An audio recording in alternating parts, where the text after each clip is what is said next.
Welcome back to মুনিয়া মাহমুদ। দেখতে পাচ্ছেন আজকে কি পরিমাণ বৃষ্টি হচ্ছে। সকাল থেকে তো ঝিরঝির করে বৃষ্টি পড়ছে, বৃষ্টি থামাথামি কোনো লক্ষণই নাই। চারপাশটা এত অন্ধকার হয়ে গিয়েছে, জানি না কেন এত বৃষ্টি হচ্ছে।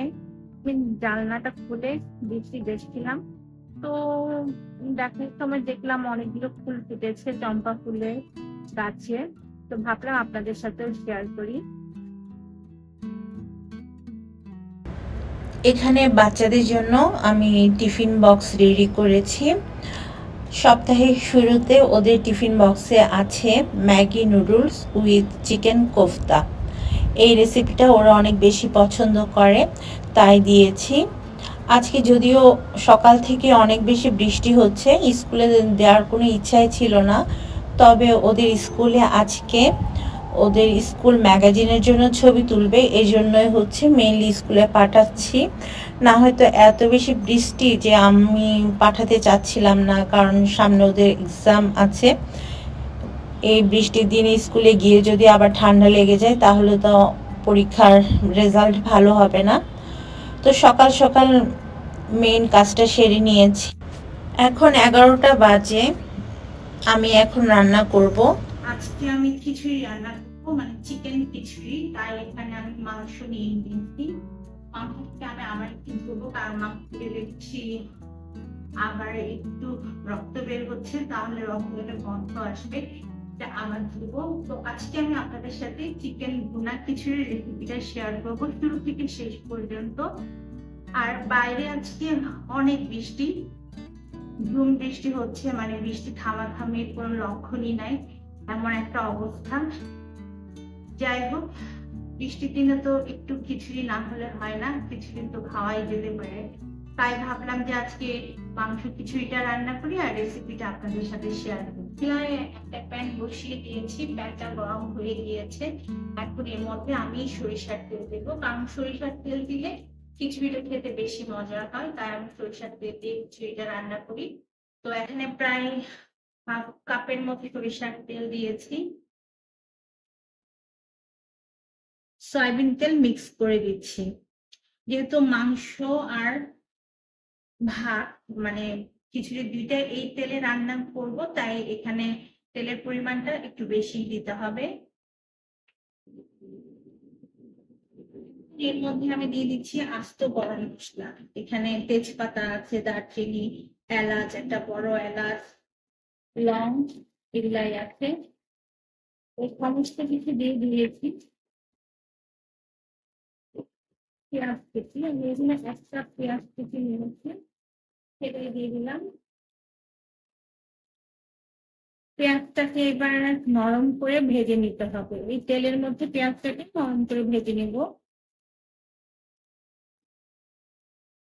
পেঁয়াজটা নরম করে ভাজা হয়ে গিয়েছে, এখন আমরা এর মধ্যে মশলাই অ্যাড করব। এখানে আমি নিয়েছি হলুদের গুঁড়া, তারপর হচ্ছে ধনে গুঁড়া, জিরা গুঁড়া, গরম মশলার গুঁড়া, লবণ, লাল মরিচের গুঁড়া। প্রতিটা মশলা আমি 1 চা চামচ করে নিয়েছি। শুধুমাত্র গরম মশলার গুঁড়াটা আমি হাফ চা চামচ করে নিয়েছি, আর লবণ দিয়েছি শুধুমাত্র চিকেনের জন্য 1 চা চামচ। এখন সবগুলো মশলা আমি এর মধ্যে দিয়ে দিচ্ছি।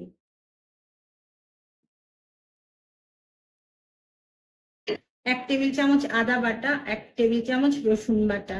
যেহেতু আমি আজকে 1 কেজি মাংসের খিচুড়ি রান্না করব, তাই মশলাগুলো আমি 1 কেজি মাংসের অনুযায়ী এখানে দিয়েছি। এবার সবকিছুকে ভালোভাবে মিশিয়ে নেওয়ার পর সামান্য একটু পানি দিব, পানি দিয়ে আমরা মশলাটাকে ভালোভাবে কষিয়ে নিব। তো পানি অ্যাড করে নিচ্ছি।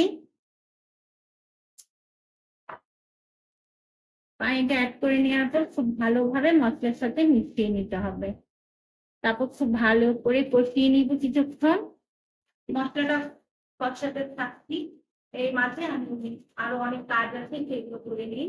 এখন মশলাটা ভালোভাবে কষানো হয়ে গিয়েছে, তেল একদম উপরে উঠে এসেছে। যখন দেখবেন তেলটা একদম উপরে উঠে আসবে, মশলা ভাজা ভাজা হয়ে যাবে, তখন বুঝতে হবে যে আমাদের মশলাটা ভালো মতো কষানো হয়ে গিয়েছে। তো আমার যেহেতু মশলাটা ভালোভাবে কষানো হয়ে গিয়েছে, এখন আমি এর মধ্যে দিয়ে দিচ্ছি আমাদের চিকেন। দেখেন চিকেনটাকে আমি আবার ধুয়ে পরিষ্কার করে নিয়েছি, আর চিকেনটাকে রেগুলার কাট করে কেটে নিতে হবে। এখানে 1 কেজি পরিমাণ চিকেন আছে। এবার মশলার সাথে চিকেনটাকেও ভালোভাবে মিশিয়ে নিব, মিশিয়ে কষিয়ে নিতে হবে। যত ভালোভাবে কষানো হবে বা দীর্ঘ সময় নিয়ে আপনারা কষাবেন, ততই কিন্তু খেতে মজার হয়। তাই কষানোটা খুব ইম্পর্টেন্ট একটা জিনিস। তো আমি ভালোভাবে মিশিয়ে নিয়েছি, এবার ঢাকনা দিয়ে দিচ্ছি। ঢাকনা দিয়ে দিলাম আর 5-6 মিনিটের মতো কষিয়ে নিব। 7 মিনিট চিকেনটা আমি কষিয়ে নিয়েছি, আর দেখেন এরই মাঝে চিকেন থেকে বেশ ভালোই পানি বের হয়েছে, অনেকখানি পানি বের হয়েছে। তো খুব ভালোভাবে চিকেনটাকে এবার মিশিয়ে নিব। তো আমি এর মধ্যে এখন ঝোলের পানি দিয়ে দিব চিকেনটা সেদ্ধ হওয়ার জন্য।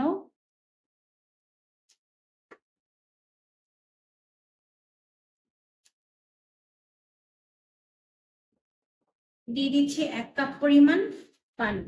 1 কাপের চেয়ে বেশি দিতে হবে না। এই 1 কাপ পানির মধ্যে আমাদের চিকেনটা সেদ্ধ হয়ে যাবে ভালো মতো। চুলার আঁচটা মিডিয়াম টু হাই বা মিডিয়াম করে রাখতে পারেন। এই পর্যায়ে চিকেনটা পুরোপুরি সেদ্ধ হওয়া পর্যন্ত রান্না, আর আমাদের ঝোলটাও শুকিয়ে নিব। চিকেনটাকে তো সেদ্ধ করতে দিয়েছিলাম, দেখেন চিকেনটা মোটামুটি ভালোই সেদ্ধ হয়ে গিয়েছে। এখন আমি যেটা করব, ঢাকনা ছাড়াই চিকেনটাকে আরো কিছুক্ষণ রান্না করে পানিটাকে শুকিয়ে নিব। মোটামুটি চিকেন কিন্তু প্রায় সেদ্ধ হয়ে এসেছে। আর আপনারা চাইলে এখানে লাল মরিচের গুঁড়োটা আরো একটু দিতে পারেন। আমার কাছে মনে হচ্ছে যে লাল মরিচটা একটু কম হয়েছে, আমি এর মধ্যে আরেকটু লাল মরিচটা দিব। তো আরো 1/2 চা চামচ পরিমাণ দিচ্ছি, আসলে বাচ্চারা তো খাবে, এই জন্যই আমি মরিচের পরিমাণটা কম দিয়েছি। ওরা তো আসলে ঝাল খেতে পারবে না, সেজন্য।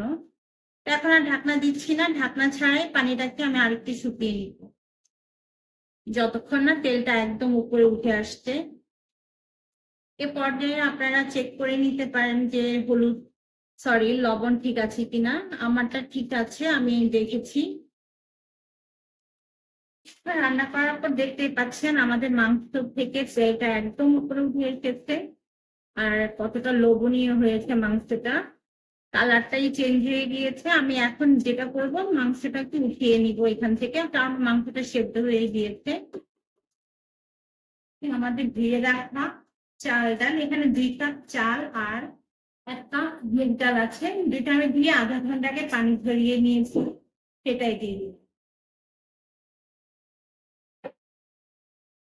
চালটাকে 2 থেকে 3 মিনিট খুব ভালো করে ভাজতে হবে মশলা আর তেলের সাথে। যত ভালোভাবে ভাজা হবে খিচুড়িটা খেতে ততই মজার হবে।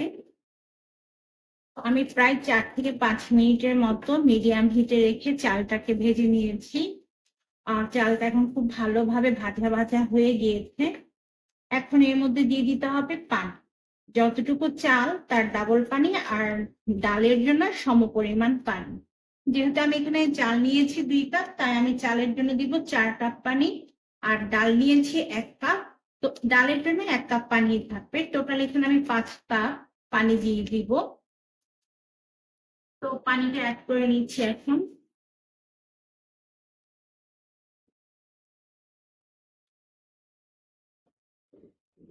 চালের জন্য আমি 1 চা চামচ লবণ দিলাম। আগে আমি চিকেনের জন্য লবণ দিয়েছিলাম, এখন চালের জন্য লবণ দিলাম। খুব ভালোভাবে আবার একটু মিশিয়ে নিতে হবে।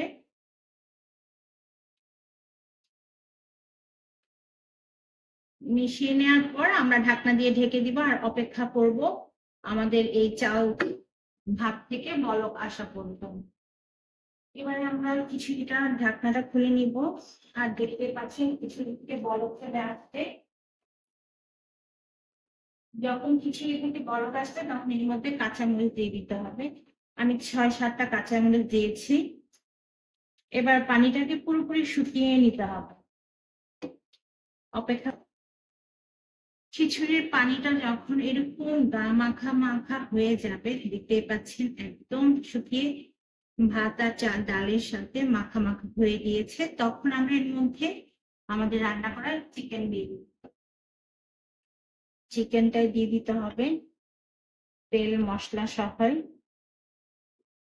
চিকেনটা দিয়ে দেওয়ার পরে চিকেনটা ভালোভাবে আমরা রাইসের সাথে মানে খিচুড়ির সাথে মিশিয়ে নিব। ঠিক এভাবে করে খিচুড়ির সাথে আমরা মশলা চিকেন ভালো মতো মিশিয়ে নিব।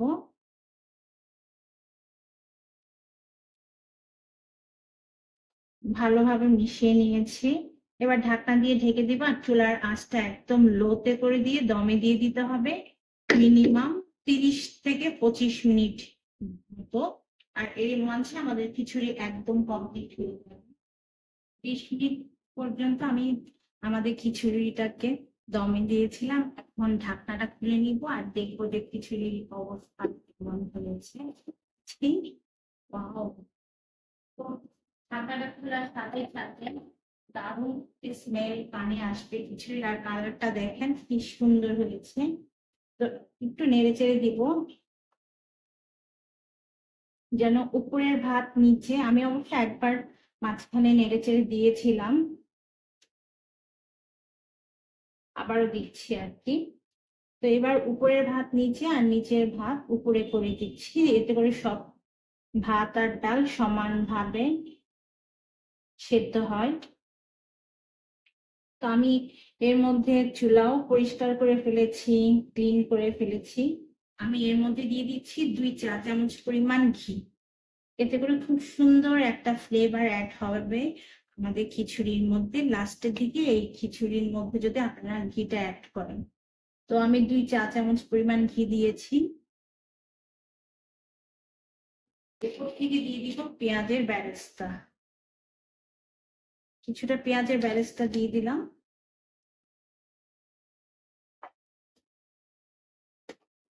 এবার আরো 5 মিনিটের মতো আমি একদম লো মিনিটে রেখে দিব, তারপর চুলাটাকে বন্ধ করে দিব। 5 মিনিট পরে আমি খিচুড়ি চুলাটা বন্ধ করে দিয়েছি, কারণ আমাদের খিচুড়িটা হয়ে গিয়েছে। খুব সুন্দর একটা স্মেল পাবেন এই খিচুড়ি থেকে, এত মজার এই খিচুড়ির স্মেলটা, আর খেতেও মাশাআল্লাহ অনেক মজা হয়েছে।